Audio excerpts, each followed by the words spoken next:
Hey guys, welcome back to the channel. Today we're going to be doing a general service on my 80 series. It's a 1FZ-FE Petrol. We're going to be doing an oil change, oil filter, crush washer on the sump plug, air filter, and also a coolant flush. So let's get started. It's a bit windy today, but very simply pull this tube off, straight like that, that one off like that. Remember which one goes. I just dropped mine down so you can tell. Flip these. You got 3 on the back, on top, unwind the wing nut. Whee! Don't lose it like I almost did. Lift straight up. Move to the side, or just hold it up as you do it. Old air filter out. Mine is pretty dusty. Ooh, as you can see, it's actually quite heavy too compared to the new one. I'm going to give my inside of my airbox just a wipe out, and then we'll place in the new one.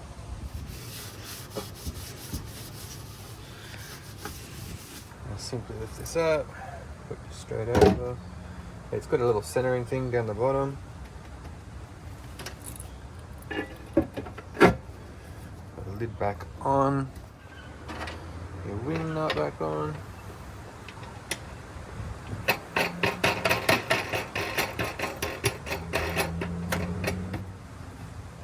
And then replace these hoses.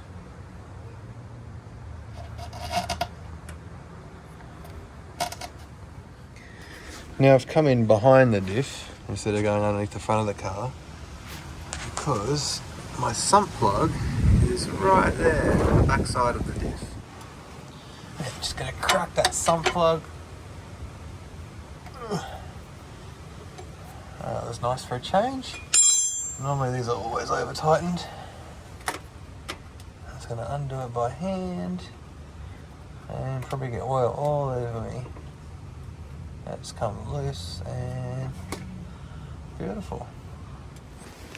Just another little tip when you are dropping your oil, I always like to pop the oil cap off the top just to help sort of airflow, or not airflow, but you know, helps release that oil a little bit faster.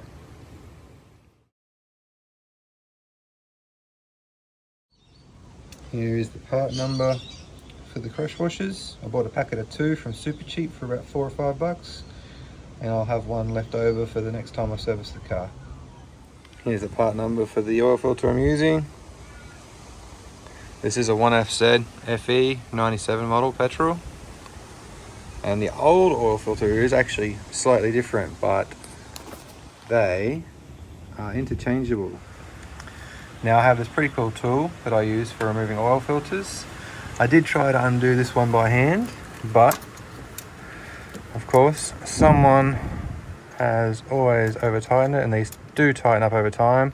I did do the last service on this vehicle, so it would have been hand tight. And tighten it.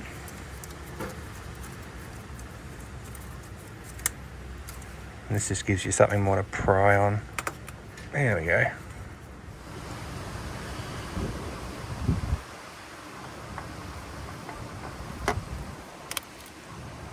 Beautiful. I can confirm it was a Z418. Interchangeable with the Z9. I like to just give a nice wipe around on the mating surface. And then before we install the new oil filter, we put a little bit of oil on that rubber seal. This one's already been pre-done. And then we just go in and put the new filter in.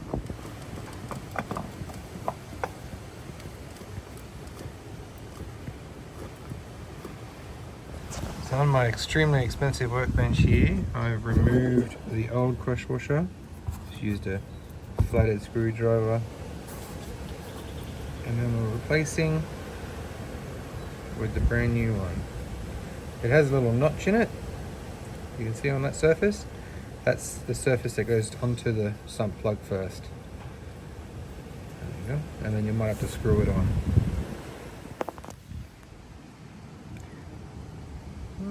Just need a little bit of persuasion.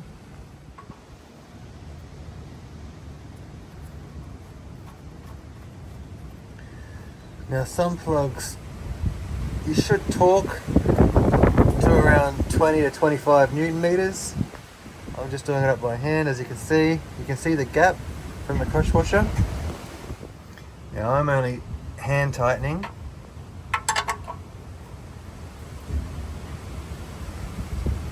Until that crush washer closes up. Now I'm happy with that. Now being pretty confident that I've done this before, I know this car takes over 5 litres, so I'm going to pour this full bottle in before I even measure. Normally I'll also have music going while I'm doing this too, but because of copyright, I can't while I'm doing a video for you guys. So be sure to hit that like button and leave a comment and let us know how you went with your service. Now after you've let that oil run down for a good couple of minutes, pull out your dipstick, give it a wipe, reinsert it all the way, then pull it out, and then have a look at your level. At the moment, it's still not even registering. So I believe it's going to need at least another 500 mils to a litre before it starts to register.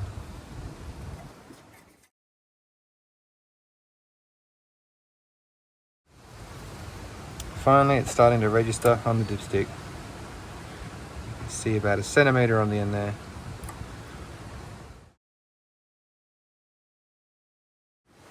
Check again. Yeah, it's definitely on halfway. Give it a wipe the dipstick and recheck.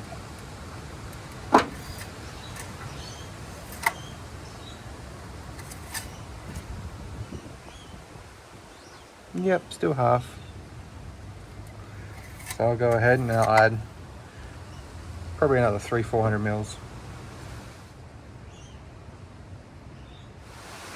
There you go, guys. Spot on full. Now just remember, you do want to run the car now that you're at full, so then it can fill up the oil filter. Then turn the car off, let the car sit for at least 5 minutes, 10 minutes, come back, check it again, because that oil level will go down slightly just from filling up the oil filter. Just go ahead and refit your oil cap.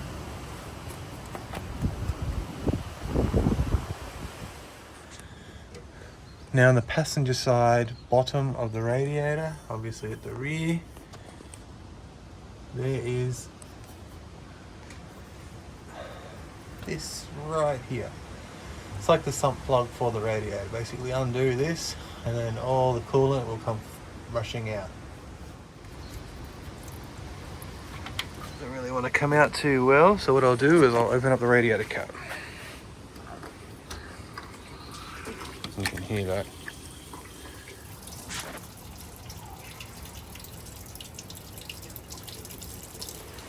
I'm going to reinstall the plug bottom of the radiator now that's completely empty. Grab your coolant concentrate and start adding it. Or your premix, whichever you've decided to go. I see lots of people buy the premix, and for not much extra you can buy the concentrate, where a 5 litre bottle can literally turn into 15 litres. I'm going for a coolant rich mixture in this, so I'm going to put the full 5 litres in. It's supposed to take 13.5 litres total, and then I'll put in some demineralised water to top it up so it's full. Obviously you're going to have to run it as well, get it all circulating, recheck it, check it a couple of times over the space of the first couple of days, because the last thing you want to do is keep little air bubble or air blockage in your engine and get obviously overheated and more issues. You do not want that.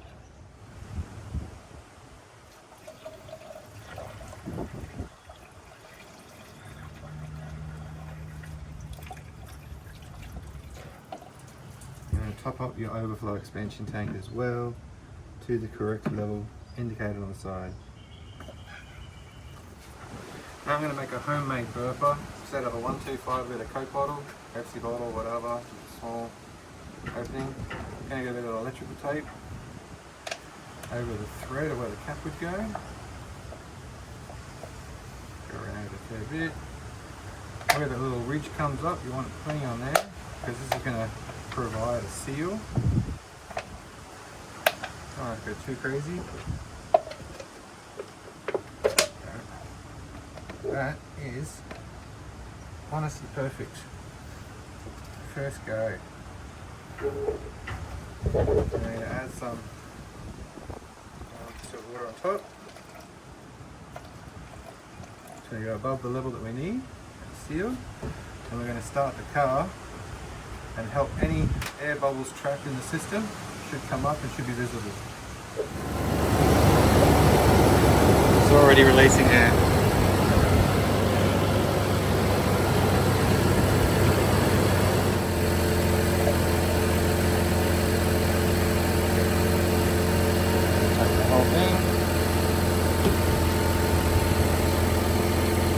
Sometimes giving it some small revs too will help. Air is your enemy when it comes to cooling systems, so this is quite an important step. Otherwise you're just going to have to check it multiple times straight after. A few revs.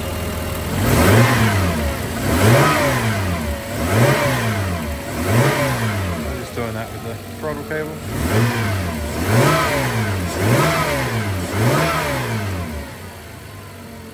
That.